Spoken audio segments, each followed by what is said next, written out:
Thanks for staying with us. There's yet another case of children not feeling well after eating something at school. This time it is children at Emangweni Primary School in Tembisa. We understand that 16 learners have been affected. Let's get more details now. The Gauteng Education MEC Matome Chiloane joins us live now to give us some more information. MEC, good afternoon to you. Thank you so much for your time. We understand that the children consumed acha that was bought from other learners as well. Is that correct? Yes, good afternoon. Yes, that's correct. And how many have been affected, and where did they get it from? They got it from other learners who were, allegedly they got it from one of the community works program employee who then requested the learner to sell it within the school premises. But the good news now is that all the learners have been discharged as we speak now. So, but it's really concerning for us as a department that, schools should be doing more with regard to learners selling foodstuffs to other learners, because clearly we've had one too many incidences of where learners experience this mild poisoning because of foodstuff that they are selling in between themselves as learners. So it's something that really is concerning us as a department. So who needed to be vigilant here? Look, there is a role that the school should have played, in particular the educators and the school leadership, because a child can't just come and decide to sell things in the school without really firstly having a consent. So somebody has to answer in this case. As to how come the child was able to sell the acha, the foodstuff. Was there any consent from the school allowing the children to sell these things? Because that's what needs to happen. It can't be just as and when any child buys a packet of sweets at any shop and tomorrow morning they're selling to friends. And if they are caught doing that, there needs to be some form of really repercussion, or some form of accountability with regard to how come they got to sell this. It needs to be regulated, and schools are responsible in that respect. So where we're sitting as a department, somebody will have to account for this. So you say that all 16 are now, out of hospital. They obviously, I'm assuming, with their families right now. But what symptoms did they present earlier on?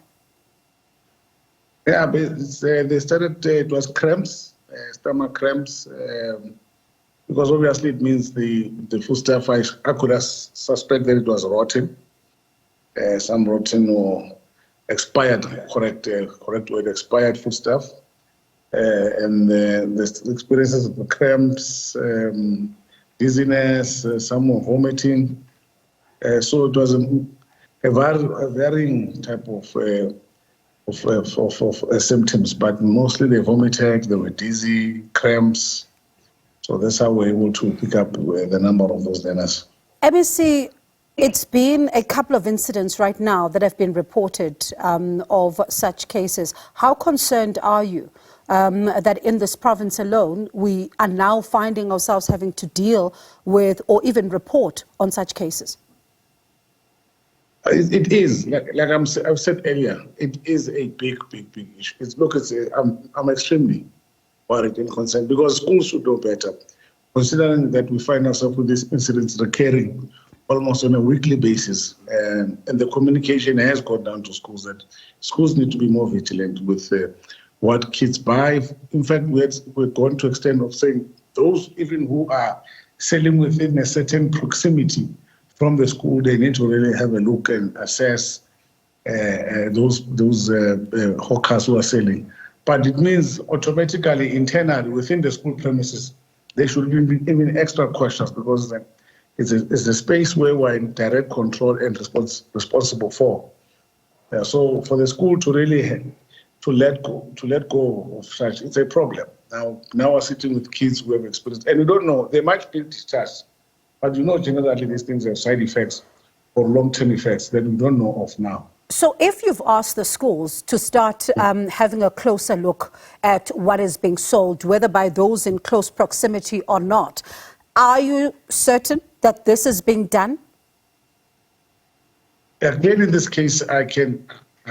It's obviously the report will inform, but where I'm sitting, from clearly they are not doing it, because if there was a child who was selling archer in the school, and nobody was really, taking caution or approval, because if you would ask the schools, you might even get an answer that no. From where we're sitting, we didn't give consent, and clearly they most probably not have given consent. But we have a responsibility within the school premises to ensure that whatever takes place in the school, we have to take responsibility. In this regard, a child was selling archer, irrespective of where the archer comes from, where were the educators? That's the first question, because it's the child is our responsibility between school hours in the school. So we're holistically responsible for the well-being of the child. So clearly there was some form of lack of oversight in that regard. So one would then ask, if you give a directive and that directive is not being adhered to, what do you do now? Not only in this particular school, but across Gauteng schools, what approach are you now going to put in place to ensure that the directives you've issued are actually going to be adhered to? Where we're sitting now, look, firstly, because the directive is in place and those who don't follow, there needs to be some form of consequence that's undertaken.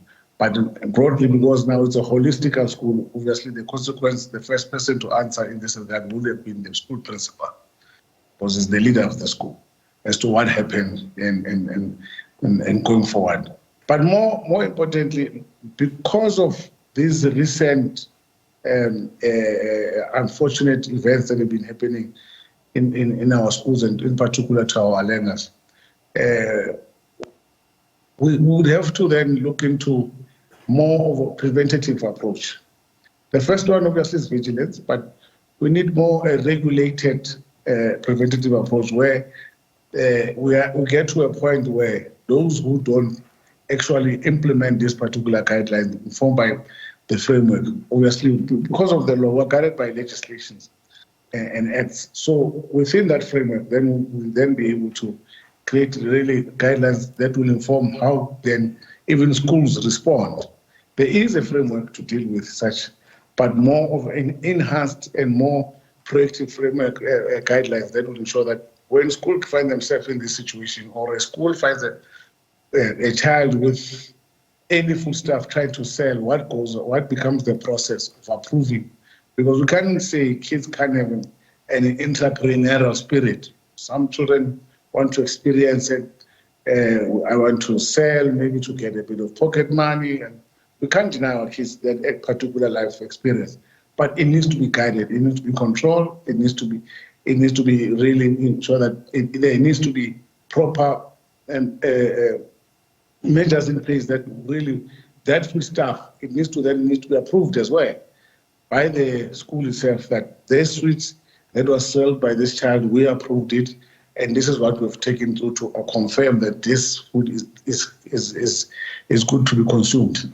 All right, so let's catch up then and see if these preventative measures that you're talking about are actually yielding the desired result. But thank you so much for talking to us this afternoon. That was the Gauteng Education MEC, Matome Chiloane.